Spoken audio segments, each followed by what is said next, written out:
अगर recurring decimals को P by Q form में कन्वर्ट करते हुए आप कंफ्यूज होते हैं तो इस वीडियो के आखिर तक ये तरीका आप हमेशा के लिए सीख जाएंगे। अस्सलाम वालेकुम। आज हम math 9th exercise 1.1 question number 3 को स्टेप बाय स्टेप हल करेंगे। बिस्मिल्लाहिर्रहमानिर्रहीम, अल्लाहुम्मा सल्ली अला मुहम्मद व अला आलि मुहम्मद। बेटा क्वेश्चन नंबर 3 है हमारे पास। Express the following as rational number p by q where p and q are integers and q is not equal to 0। First part है हमारे पास 0.4 बार। बार जो है रिकरिंग डेसिमल का सिंबल है, जिसका मतलब है ये नंबर बार बार रिपीट करेगा। सबसे पहले हम इस 0.4 बार को x के इक्वल लेट करेंगे, फिर हम इसको 0.4 बार को जब खोल देंगे तो 0.444 हो जाएगा हमारे पास। इसको हम इक्वेशन 1 का नाम दे देंगे। अब चूंकि ये नंबर जो है सिंगल नंबर है जो बार बार रिपीट हो रहा है, तो इसको हम 10 से मल्टीप्लाई करेंगे दोनों साइडों पे, बोथ साइड्स पे। क्योंकि अगर ये डबल नंबर होता तो हम इसको डबल जीरो वाली अमाउंट से मल्टीप्लाई करते, यानी 100 से। अब ये सिंगल अमाउंट है तो इसको हम सिंगल जीरो वाली अमाउंट से मल्टीप्लाई करेंगे। तो ये 10 को x को जब 10 से मल्टीप्लाई करेंगे ये हो जाएगा हमारे पास 10x। 0.4 बार को 0.444 को भी हम 10 से मल्टीप्लाई कर देंगे। इसके बाद बेटा हम इसको 10x एज इट इज़ आ जाएगा हमारे पास, और 0.444 को 10 से मल्टीप्लाई करेंगे, ये हमारे पास बन जाएगा 4.444 एंड सो ऑन। इसको आप 2 मरतबा लिखें, 3 मरतबा लिखें, वो आपकी मर्जी है, इसमें कोई रेपिटेशन का मसला नहीं, जितनी मर्जी मरतबा रिपीट कर लें। इसको हम बेटा इक्वेशन 2 का नाम दे देंगे। अब ये हमारे पास 2 इक्वेशंस बन गई हैं। इन दोनों इक्वेशंस को हम आपस में सब्ट्रैक्ट कर देंगे। फर्स्ट इक्वेशन को आप सेकेंड इक्वेशन में से सब्ट्रैक्ट करेंगे और यहाँ पर लिख देंगे सब्ट्रैक्टिंग इक्वेशन 1 फ्रॉम इक्वेशन 2। बेटे x वाली वैल्यू को हम x वाली वैल्यू में से माइनस करेंगे, लिखेंगे 10x माइनस एक्स, और फिर बेटा हम इक्वल का साइन डाल के ये जो 4.444 लिखा हुआ है इसको हम ब्रैकेट में लिख देंगे, माइनस कर लेंगे इसमें से 0.444 को।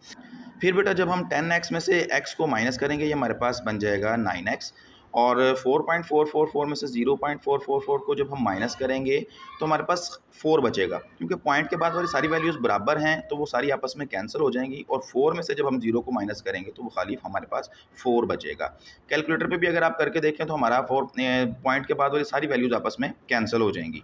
इसके बाद बेटा ये जो 9x है इसमें से 9x के साथ मल्टीप्लाई हुआ पड़ा है, दूसरी साइड पे जाके ये डिवाइड हो जाएगा, यहाँ x अकेला रह जाएगा और दूसरी तरफ हम लिख देंगे 4/9। यही बेटा हमारा p बाई क्यू फॉर्म में रैशनल नंबर हमने कन्वर्ट कर लिया है। पहले हमारे पास 0.4 बार था, हमने इसको रिकरिंग डेसिमल में से इसको p बाई क्यू फॉर्म में कन्वर्ट कर दिया। ये हमारा बेटा पहला पार्ट था। चलते हैं हम सेकंड पार्ट की तरफ। बिस्मिल्लाहिर्रहमानिर्रहीम। बेटा सेकंड पार्ट है हमारा 0.37 बार। ये 2 नंबर्स के ऊपर बार लगा हुआ है, इसका मतलब है कि 2 नंबर जो हैं वो बार बार रिपीट होंगे। सबसे पहले हम 0.37 को x के इक्वल ऐड कर लेंगे, हम लिखेंगे x इज इक्वल टू 0.37 बार। इसके बाद बेटा बार को हम हटा देंगे। बार जो है हमें बताता है कि ये रिकरिंग डेसिमल है और इसने बार बार रिपीट होना है, तो इसको हम लिख देंगे 0.3737। चूँकि डबल नंबर था तो ये डबल ही रिपीट होता जाएगा। इसको हम इक्वेशन 1 का नाम दे देंगे। अब बेटा 0.37 बार को हम मल्टीप्लाई कर देंगे 100 से, और हम यहाँ पे लिख देंगे मल्टीप्लाइंग इक्वेशन 1 बाय 100। देखिए बेटा फर्स्ट पार्ट में नंबर था 0.4 बार, सिंगल डिजिट था, उसको हमने 10 वाली अमाउंट से मल्टीप्लाई किया था। अब यहाँ पे डबल डिजिट आ गया है तो हम 00 वाली अमाउंट से इसको हम मल्टीप्लाई करेंगे।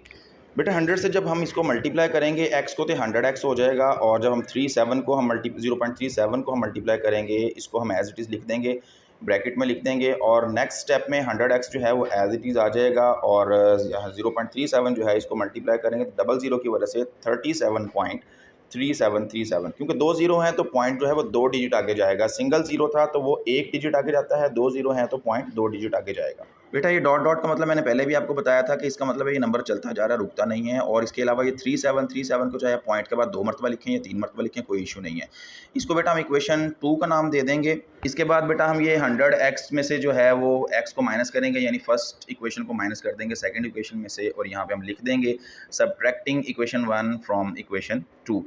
बिल्कुल फर्स्ट पार्ट की तरह जैसे हमने पहले पार्ट में किया था, हर स्टेप इसका सेम है, कोई इसमें फ़र्क नहीं है। 100x में से हम x को माइनस करेंगे और 37.37 में से हम 0.3737 को माइनस करेंगे।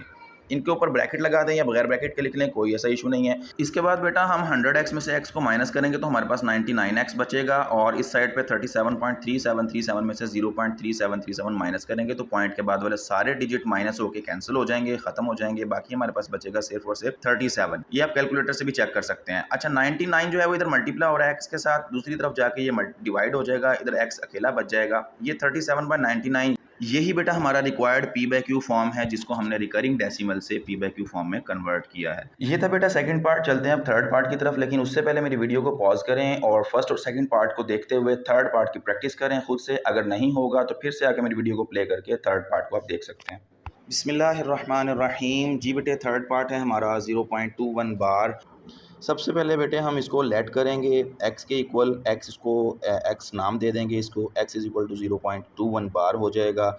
इसके बाद बेटा हमने इस 0.21 बार को खोल देना है। ये हमारे पास बन जाएगा x इज़ इक्वल टू 0.212121, जितनी मर्ज़ी मरतबा इसको लिख लें, एंड सो ऑन। इसके डॉट्स लगा देंगे, इसका मतलब होगा ये चलता जा रहा है। इसको बेटे हम फर्स्ट इक्वेशन का नाम दे देंगे, और फर्स्ट इक्वेशन का नाम देने के बाद चूँकि इसमें भी डबल अमाउंट जो है वो रिपीट हो रही है, इनके 2 भी है और 1 भी है इसके अंदर, तो इसको भी हम जो है मल्टीप्लाई कर देंगे डबल ज़ीरो वाली अमाउंट से। तो 2 ज़ीरो वाली अमाउंट यानी कि 100 से इसको मल्टीप्लाई कर देंगे। तो हम यहाँ पे लिखेंगे मल्टीप्लाई इक्वेशन 1 बाय 100। यहाँ बेटे फिर हम 100 से मल्टीप्लाई कर देंगे x को, और दूसरी तरफ जो है 100 से मल्टीप्लाई कर देंगे 0.212121 को। नेक्स्ट स्टेप में बेटे ये 100x एज इट इज़ रहेगा, और 100 दूसरी साइड पे जब अंदर मल्टीप्लाई होगा 0.2121 से, तो ये 2 पॉइंट जो है 2 डिजिट आगे चला जाएगा, ये बन जाएगा 21.212121। इसको बेटे हम सेकंड इक्वेशन का नाम दे देंगे। इसके बाद बेटा बारी आती है सब्ट्रैक्ट करने की, तो हम फर्स्ट इक्वेशन को सेकंड इक्वेशन में से सब्ट्रैक्ट कर देंगे। तो यहाँ पे हम लिखेंगे सब्ट्रैक्टिंग इक्वेशन 1 फ्रॉम इक्वेशन 2।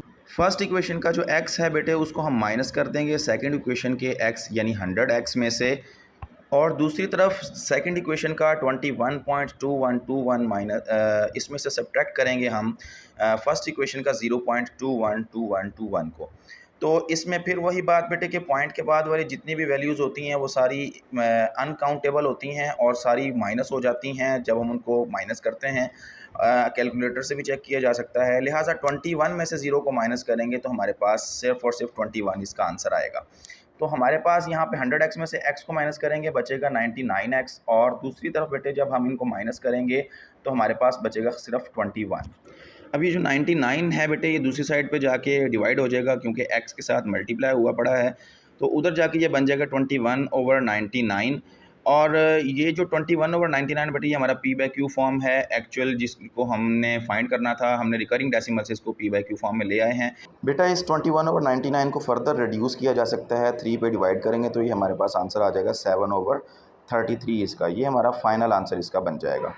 उम्मीद है बेटे आपको अच्छे से समझ आ गया होगा। इस वीडियो को लाइक एंड शेयर करें, हमारे पेज को सब्सक्राइब करें। अल्लाह हाफिज़।